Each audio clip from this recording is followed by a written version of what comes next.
I'm with Brookdale Reno. We are a standalone memory care community here in central Reno. We're about 5 minutes down the road, right up by Washoe Golf Course. So, as I said, we are a standalone community, meaning that we only do Alzheimer's and dementia care.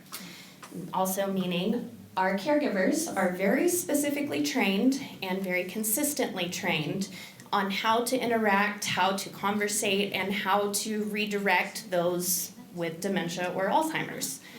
So in our community, we focus very heavily on the individuals. So we have to get into who this person is, how they've lived their life, maybe what they've done for a living for their career, and give us a little insight on how that person works, what their patterns are, and how their brain has been set for the last 30, 40 years, however long it has been. So with Brookdale, being a standalone, it's kind of hard to know sometimes when to draw that line between assisted living and memory care. A lot of people have memory care as the absolute last step, something that nobody really ever wants, but a lot of people end up needing. So knowing when to start looking towards memory care versus assisted living is very important. So assisted living is going to provide the same kinds of care as Colette mentioned. We can go in, help with showers, help with meds, help all around. When it comes to memory care, our focus is more on safety of our residents. So a lot of our residents are still very, very physically independent, but not cognitively able to go through their day-to-day steps on their own. So at our community, we do have about a quarter-mile walking path around the back that's all secured. Residents cannot leave the property. There's a pickleball court. There's all kinds of stuff. There's lookout to the golf course and just about everything you can imagine. We bring in live music. We have all activities stacked all day, every day for residents to participate in. We even do outings out of the building. We take our residents out to museums, take them out for scenic drives. Life's not over just because you need some assistance with your memory. It's not the end. So our focus is to help people re-find that purpose in life and still enjoy what's there. You may not remember what happened yesterday, but that doesn't mean today can't be a good day. So some things to watch out for when you have family members that you're starting to notice may have some memory slips. When to start really paying attention and look into memory care. So when you start noticing loved ones, if they start leaving, walking off, you may have some neighbors that are kind enough to help them walk back home. You're going to start noticing that is not a safe situation. There are very many busy streets here in Reno that people do not need to be just walking, not knowing where they are going. Difficulty completing familiar tasks. Things as simple as balancing a checkbook, not knowing how to run those numbers that you've been able to do for your entire life. Confusion with time or place. People wanting to get up, going to the bank at 3 o'clock in the morning. You'll start seeing these little signs and you'll pick up on them. Misplacing things and losing the ability to retrace steps. So we all lose stuff. But most of the time we can pick up on where we were and kind of trace our steps back through the house and find whatever it is we're looking for. Sometimes that becomes not a possibility. Changes in mood and personality. So this is when we see a lot. I would say more than most of the others. Frustration is a big thing that comes with dementia. So when we see our residents start to kind of progress, and a lot of our residents may even notice that something is going on within themselves, not be able to find the words they're looking for or complete the conversations they're trying to have or find the items that they lost, which can cause a lot of frustration, a lot of anxiety, and just bring out a personality that's not necessarily that same person that you've always known. So some of our hallmarks of being a dementia-specific care setting. So, as I said, we are very specifically trained for Alzheimer's and dementia. And the person-centered care is, as I stated, the biggest part of what makes Brookdale work.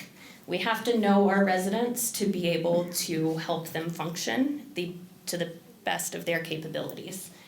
Our specialized dining programs, so everything in Brookdale is intentional. So we are the longest running Alzheimer's and dementia care programming in the country, and also only one of two recognized by the Alzheimer's Association here in Reno. For example, our dining programs, a lot of the time your depth perception becomes affected by dementia. So when we get into our dining settings, we use a dark brown tablecloth, a white plate, and a light colored napkin to create a natural contrast on the table. So we also do a very specific food placement on the plates themselves. So the plating is very specific with the colors to help draw the eyes to the plates and encourage consumption as well, without having to give that verbal direction. There are things in hallways, split colors on walls with a white handrail to build that contrast and help draw the eyes. People are a lot less frustrated if you're not telling them what to do all of the time. So with all of the studies that have gone on being the longest running, it's been very beneficial for us to help our residents without being the bossy caregivers around the building. So behavior is viewed as expressions and commitment to non-pharmacological approaches. So medications are not our first go-to for if somebody is having a behavior. This is when we start breaking into who this person is, what happened, what set them off, or what was the trigger, what happened that we can adjust to make sure that this behavior doesn't happen again, or to bring some peace back to this resident's life. Let's see, so some fun pictures down on the bottom. These are two gentlemen who had never met each other before. They moved into our community.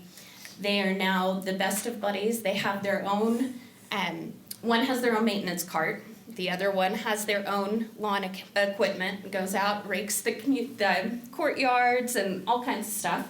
But they have teamed up and now bounce back and forth to different dining rooms together, and it's just really neat to see people build a real connection and still keep those friendships going and find that purpose throughout the day with people next to them. Let's see. So I think I've gone over most of this part. As Colette said, memory care is an expensive cost. Care is not cheap. It is all self-pay unless you have the long-term care to help cover some of that rent cost. On the other side of that, they are not long-term leases either. So if you're ever looking into any kind of senior living, check into the lease term, because a lot of our communities are a 30-day lease. So if you have somebody who you think could benefit from memory care, maybe give it a try. Give it a shot. It's amazing to see how many people come in and after 2 to 3 weeks are really thriving in life again, having that structure and the security around, and family gets to be family rather than a caregiver. So, nobody ever wants it, but don't wait until you need it. Go out, get your answers, start looking at communities. As Colette said, every community is different and offers different things, and we will try to point you towards whatever the best community for you is, because we're not going to be a fit for everyone, but we would love to help you find that. So, does anybody have any questions for me? Yes, ma'am. So the building is set up like a nursing home?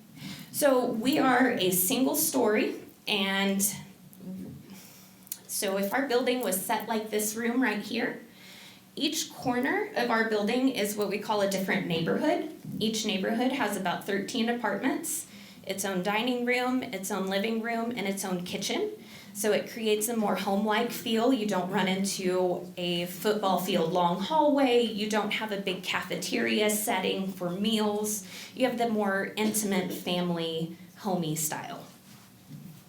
So I wouldn't say quite nursing home, because we don't do this skilled nursing either. We do have an RN on staff as our health and wellness director, but you won't see you don't see people running around with medical equipment all through the hallways and that kind of stuff.